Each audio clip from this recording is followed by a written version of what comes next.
100-degree day. Watch out, I'm going to jinx it. We've had no 100-degree days. I mean, it's just been spectacular. And if you're doing stuff outside, it's been even better because you don't have to sweat. We have eggs in the back. So, you know, farm fresh eggs, all kinds of different pretty colors, so all kinds of different hens. We do have a key back there somewhere. Is the key? I hung it up this morning. Oh, okay. Yeah, there's a key back there. If you have a red egg, it's from the red whatevers and all the numbers and colors, and yeah, it's pretty interesting. So, anyhow, thank you for your friend that does that. And we're out of cherry season now, so no cherries, but we have William back, so that's a good thing. And summer dialogue meetings continue in July. This week on the 11th, they're watching a DVD. It's called The Cure Is. The Cure Is. Okay. All kinds of things going on. Qigong start every Sunday at 9:15 in the back. Oneness Blessing, had one before the services, and Oneness Blessing after. So if you've never done a Oneness Blessing, that's kind of cool. Take a couple minutes and go do that. That's fun. The Emotion Code on Monday, National Kitten Day. Cool. And Summer Dialogues on Wednesday.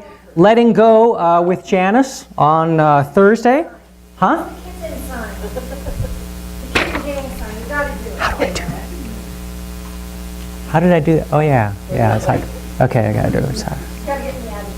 Yeah. Stop and remember. That's been a long time ago. The kitten gang sign. Yeah, you just had to be there, I guess. And then on Saturday is Soul Collage Workshop. So that should be fun. So there's phone numbers and stuff on the websites if you want to know what's going on with all of that stuff. You know, I am absolutely sure of it, the only church on earth that starts the services with the Doobie Brothers.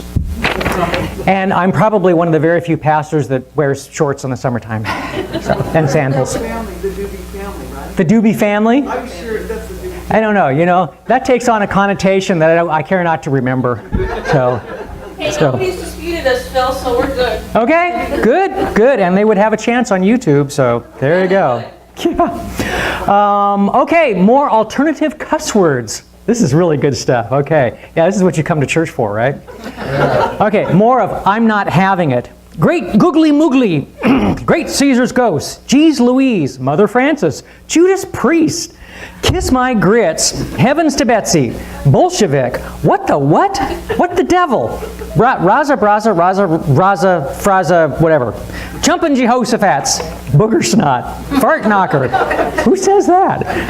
Mother of Pearl, Bulltwinkles, G. Willikers, H-E double hockey sticks. There's Janice right there.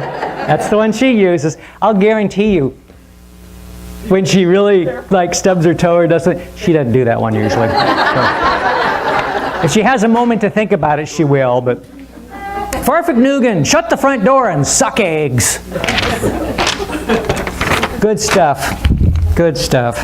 All right, we do have a couple patron saints by the name of George Carlin and John Lennon. May their souls rest. John, you may say that I'm a dreamer, but I'm not the only one. I hope someday you'll join us and the world will live as one. And George, one thing leads to another. Well, not always. Sometimes one thing leads to the same thing. Ask an addict. It's George, you got to remember. So some of his stuff is just kind of weird. That was George. The best teachers of humanity are the lives of great men and women. Yes. To be ignorant of the lives of the most celebrated men of antiquity is to continue in a state of childhood all of our days. I kind of like that one. I like that one. More t-shirts. All right. If I woke up in the morning and nothing hurt, I would think I was dead. If booze isn't the answer, your question sucks. Yeah, okay. I'm in a good place right now. It's called a liquor store.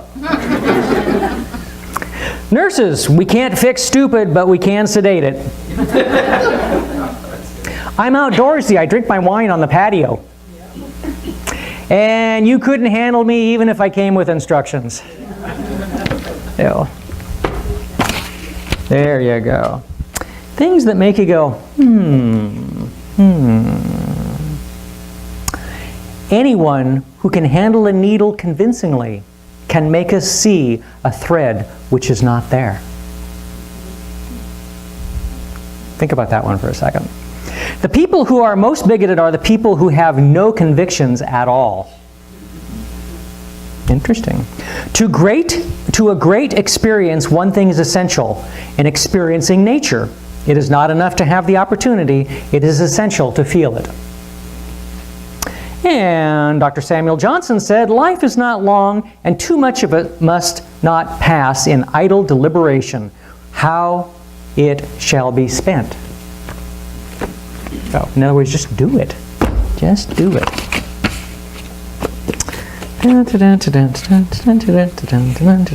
Was anybody here last week for the healing that we did? Did anybody see little Marcus, the baby? It was kind of, wow, like he came in, was all kind of fidgety and just creating all kinds of uproar and everything, and he got him a little bit calm to come up here, and when he came up here, and I looked at him, he was still kind of, and I touched him, he just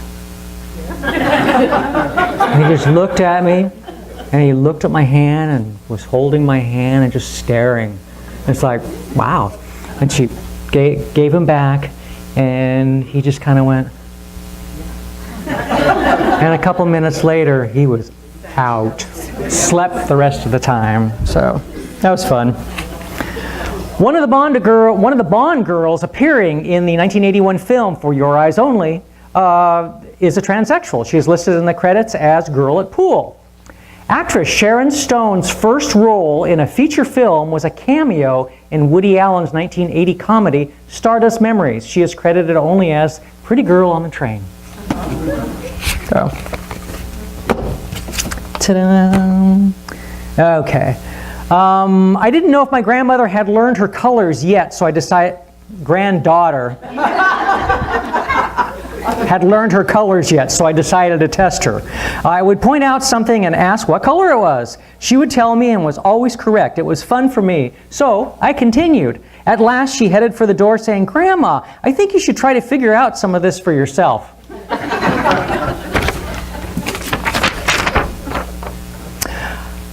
A little 3-year-old boy is, I don't usually apologize in advance. I'm apologizing in advance for this one, so just a little bit. So, all right. Do what? Oh no, yeah, that's fine. It's just, you'll know by the end.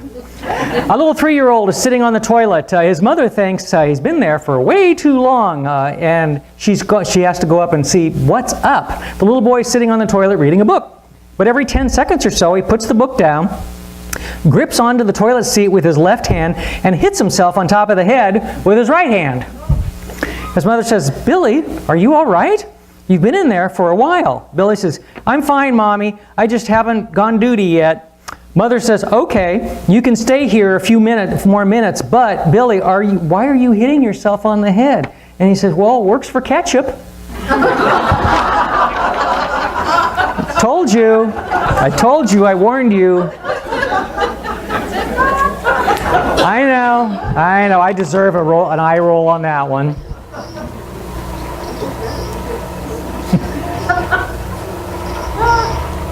All right, I actually remember the name of the song I have queued up. Heaven. Yes, I'm sure. Thanks for asking. Well, today should be interesting. Have no idea. Well, I have kind of an idea. I have several ideas. What happened here is this. Didn't get an email out last week. So if you missed an email, there wasn't one. So that's why you missed it. If you aren't getting church emails, let me know. I just need your name and your email. And that's all we use it for, is for sending you out weekly updates. And there's usually a blessing included in that. So this week, 4th of July, whatever. Been a weird week.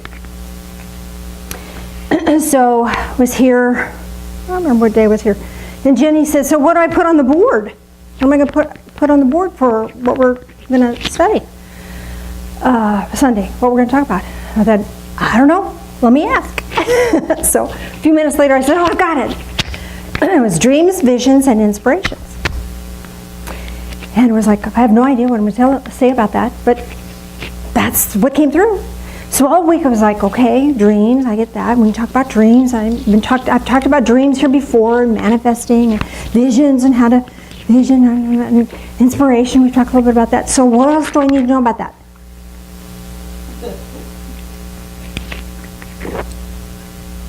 Okay, so then I go, okay, well, I'm kind of worried a little, I'd like to have, do I talk about this part of it, or do I talk about that part of it?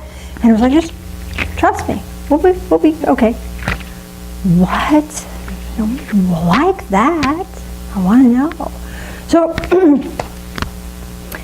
I said, oh, remember there's a Bible verse about inspiration. Let me look that up. So I looked, couldn't find what I was looking for. And so I heard, just keep reading. Okay, so I read some more. And then lo and behold, there was the verse I was looking for. It was, instead of 1 Timothy, it was in 2 Timothy. Or instead of 2 Timothy, it was in 1. Anyway, found it. So that was really cool. How am I going to, what do you want me to say about that? Just, it's all good. Well, should I think about, no, just trust me. So, here I am, trusting that whatever falls out of my mouth is going to be what you need to hear. Phil asked me this morning, well, have you figured out what you want to talk about? Because I was telling him how this, I don't know. And he said, he asked me how I was doing. I said, well, maybe whoever needs to be here hasn't decided they're going to be here yet. Anybody here decide at the last minute they were coming? Got a couple? Okay, so you were hanging me up. No. No, you were not. What happens is that a different group of people requires different information. And every Sunday's different. Every Sunday's different. And so if you're here, of all the places you could be, you're here. How cool is that? This is for you. This is for you. Whatever it is that's going to happen today is for you. So may the words that come out of my mouth be a blessing to you. So first of all, let's talk a little bit about dreams. Dreams, there's sleeping dreams. Good Lord. Has anybody else had weird dreams this week? Yeah. Oh my goodness. Could have written a really cool sci-fi novel out of several of them. Oh my word. So there must be something astrologically going on in the world, whatever that might be. But anyway, that's one kind of dreams. Then there's dreams that are our aspirations, our hopes, what we'd like to see happen. And we've talked before about how when we have a want, that can slow us down because that puts us in a state of wanting. I want a new car. Okay, so you continue to want one. But if you can shift into a heart's desire and reframe that, then it's more likely to receive that. Does that make sense to you? So when we're in the state of wanting, we tend to short-circuit spiritual manifestation.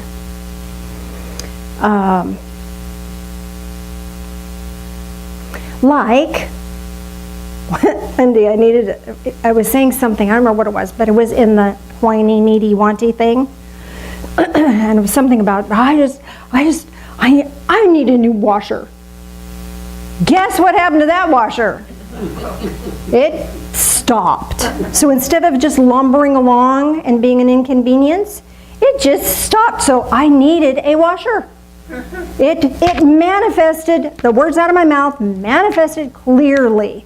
That was a big lesson for me. So I started shifting my thinking and shifting my speech so that, but the good news is that we got our income tax money back and we were able to get a used washer and had a little money left over, so that was a lovely thing. I would have liked to have used that for a different cause, but you know, I manifested, we manifested what was necessary. So the things that we speak out of our mouth have great power. And what comes out of our mouth is usually a combination of what's in our heart and our head. So if they're in alignment, we're good. We're in agreement, we're good. But sometimes the head and the heart tell us different things. The head says, I should do this. And the heart says, I don't want to do that. I don't want to. Don't make me. So if you can get them in agreement, then you do much better. Then you're unstoppable, right? So how do we get this amorphous, I don't really care where I am right now, I would like it to be different, into a dream? Well, you use visioning. In past years, we've done vision boards here at the Divine Fellowship. And when you can visualize something, it has a more likelihood of entering into your world. Just hanging out and saying, I don't like this, I don't like this, I don't like this. What does that bring in your world? Exactly what we don't like. Oh, look, they don't like that. We'll bring them more things just like that. And you think some higher being is punishing you. No, it's your own mouth.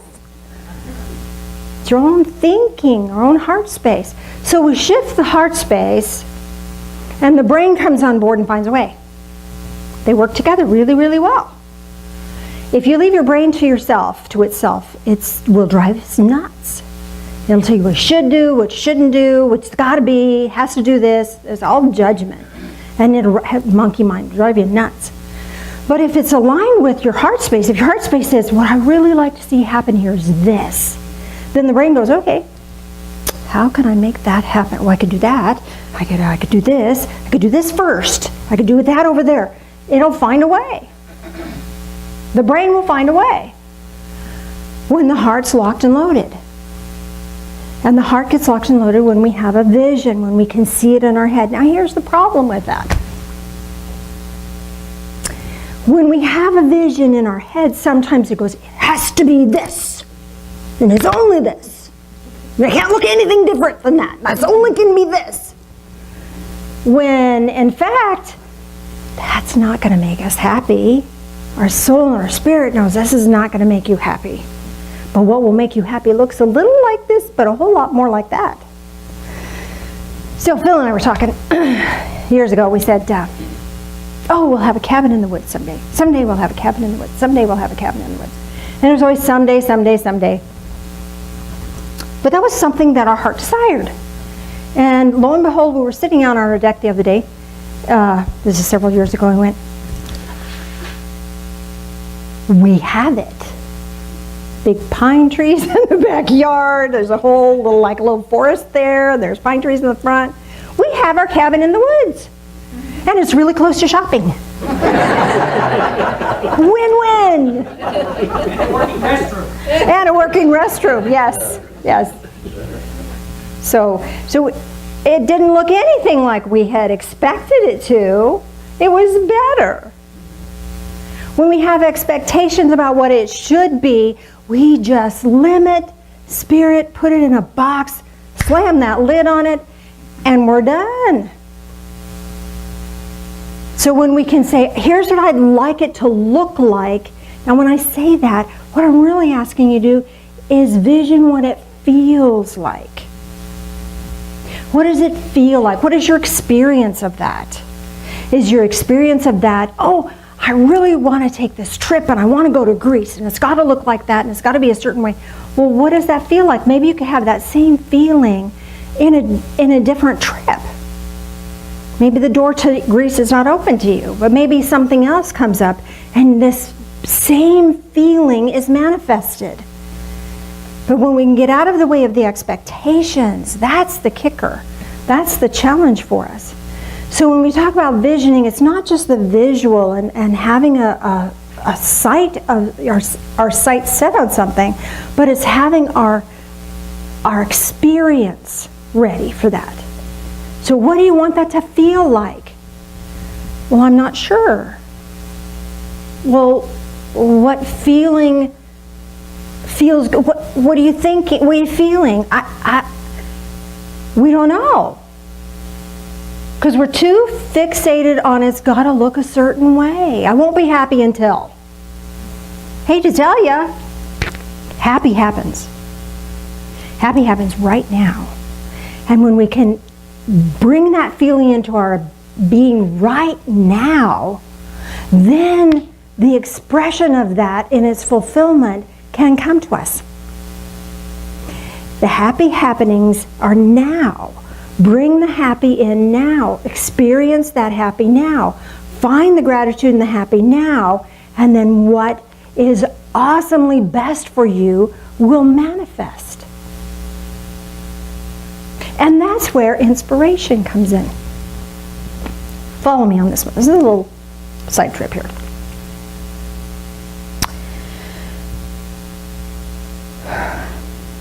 Second Timothy chapter 3. Verse 16, all scripture is inspired by God and profitable for teaching, reproof, correction, and for training in righteousness, that the man of God may be adequate, equipped for every good work. Now the word inspired actually is translated God-breathed. God-breathed.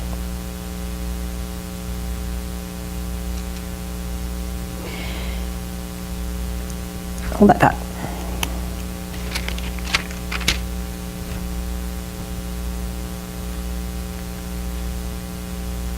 This is one of my favorite passages. And I love it for different reasons than may be obvious. So let me read it for you, and then I'll come back and tell you why I really like this one. And so, 2 Peter chapter 1. We have the prophetic word made more sure, to which you do well to pay attention. Okay, we're talking about scripture. As a lamp shining in a dark place, until the day dawns and the morning star arises in your hearts. Don't you love that? That's so poetic. The morning star arises in your hearts. I love that. But know that, first of all, that no prophecy of Scripture is a matter of one's own interpretation. For no prophecy was ever made by an act of human will, but men, moved by the Holy Spirit, spoke from God. So here's the thing. There are a lot of people who say, yeah, the Bible is this heavy, burdensome book that was written by men. Okay, yeah, but God breathed this. It's the breath of God. So when you turn the pages and you read stuff, this breath of fresh air comes from divine source directly to your heart. And we awaken to that. We're all on this journey of awakening. And this is a tool, not the only tool perhaps, but is a wonderful tool to allow that awakening to happen. Now, walk with me with this for a minute. If inspired is God-breathed, I think we all have the desire to inspire our own lives and to inspire one another. Do we not? And that's allowing this breath of divine inspiration, this divine guidance to flow through us. And what stops that flow is our own expectations of it's got to look a certain way. We get in the way of this flow. And this breath of fresh air, this awakening star, morning star in our hearts, is stifled. Because we're either locked in fear from mass consciousness, or we're stuck in expectations of what we think it should be. And if we can let go of those, and if we can move into a place where our hearts and our minds are connected and linked, we have the vision, we have the sense of that vision, then we get locked into this divine inspiration, and God breathes life into our life. God breathes life into our activities. Have you ever just gotten caught up in something and go, oh my gosh, this is so cool and it's so exciting? Have you ever done that? That's when you're connected in. That's when that God-breathed energy is flowing through you. That's when you're inspiring your own life and you're being an inspiration to others. And that's what we came here to do. So how do we do that? Well, first of all, if we're not where we want to be, if our lives are not where we want to be, what would we like that to feel like? Our choices, walking a sacred path is all about choice. We could choose to go, why? Why me? Why does this hurt so bad? Why is this such a struggle? Or we could go, I wonder what my next step might be. That's your choice. That's your choice. And you get that. How wonderful is that? We get so sucked up into mass consciousness and that fear and the shame and the world is going to hell in a handbasket. I hate to tell you, but it was going to hell in a handbasket centuries ago. And probably will continue to look like that. But you make a difference. You are making a difference. You're making a difference in your circle of influence. The words you say, the actions that you take are God-breathed. And as you walk your sacred path, others are inspired to walk a sacred path. Even if you can't see it, you may walk into the grocery store and you're getting your groceries and everybody's in a miserable space and you walk in and you're in this God-breathed moment. How many people really enjoy getting groceries? Anybody really like that? You got one person? Okay, I'm going to hire you to do grocery shopping. Anytime. So if you're in the grocery store, so your mission, you people who like that, your mission is going in the grocery store, head held high, shoulders back, full of love. Because you feed the rest of us who are going, oh my gosh, I got to trudge to the store. Oh, I'm all the way over here and I forgot peas. I got to go all the way across this big stinking store to get peas. Maybe I'll just not have peas this week. I don't know. Not happening. I'm not going all the way back there. So you guys, you're here for a mission to make it blissful for the rest of us. Bring that energy in because we could use that. Whatever you're doing, if you come in with that open-heartedness, it helps everybody else. It really does. You may not know that. Your inspiration, your God-breathed efforts of enjoying what you're doing helps others. If your work is worrisome or bothersome or difficult, that's why they call it work. Work, it's hard work.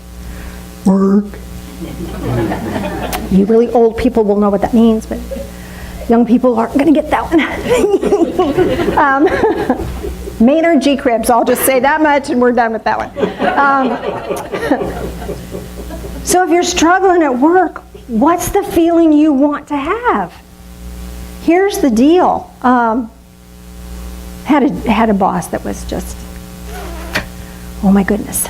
And I would go to work. I had coworkers that would just, I would go to work and I thought, I need this money. This is really important to survive. I'll tell you what I'm talking about later, Phil, so you know. But I'd go to work and I'd draw a happy face and put it in the copy machine. So when people made a copy, first thing on the page would be a happy face. Of course, they were not very happy about that. Someone put a happy face in the copy machine. I go, oh really, they did? Wonder why they would do a thing like that. And they'd come to me and say, oh, did you know what's up? Oh really? That's not my experience of that person. And I'd walk off. It didn't take long before a lot of that backbiting stopped. Because I chose to love everyone. And if that one was being a pill, it was just her day. Because the next day was going to be that one being the pill. I chose to not be a pill. And the whole atmosphere of that space changed. People started respecting one another. Who knew? Because I had the vision of respect. I knew what that felt like, and I brought that in. Now, there were other changes that I wish I could have made and couldn't, but I did the one thing. So what's the one thing that you value the most? You're bringing it to your workplace. You're bringing it on board with you. And you're God-breathed. You're inspiring others, whether you realize it or not. That's what it's all about. Let the Word, let the Spirit breathe through you. Doesn't have to be miserable. It's a choice. And even when it's hard work, that particular job, it took 3 people, they had to hire 3 people to do what I did when I left. It was hard work.